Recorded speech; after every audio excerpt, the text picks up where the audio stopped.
Hello दोस्तों, हमने कलिंदा लाया था, उसको हमने काट लिया, छोटे पीस में काट लिया दोस्तों।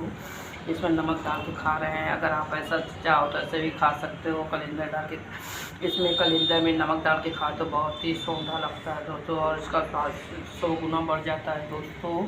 हमने इसे पतली पतली पीसों में काटने के बाद इसको छोटे छोटे टुकड़े में काटा। अगर ये रेसिपी आपको अच्छी लगी हो, लाइक शेयर कीजिए, बेल आइकन प्रेस नोटिफिकेशन मिल जाएगी। अगला वीडियो हमारा कौन सा आने वाला है दोस्तों।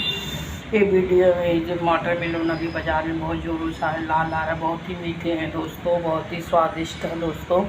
अगर आपको ये रेसिपी अच्छी लगी तो लाइक शेयर कीजिएगा, बेल आइकन को प्रेस कीजिएगा, आपको नोटिफिकेशन मिल जाएगी हमारा कौन सा वीडियो आ रहा है दोस्तों। ज़रूर से लाइक शेयर कीजिए दोस्तों, बेल आइकन को प्रेस कीजिए दोस्तों। सब्सक्राइब आपका एक्शन हमारे लिए बहुत मायने रखता है दोस्तों। हम वीडियो बहुत दिल से बहुत मेहनत से बनाते हैं। मिलते नए वीडियो में, जब तक थैंक यू वेरी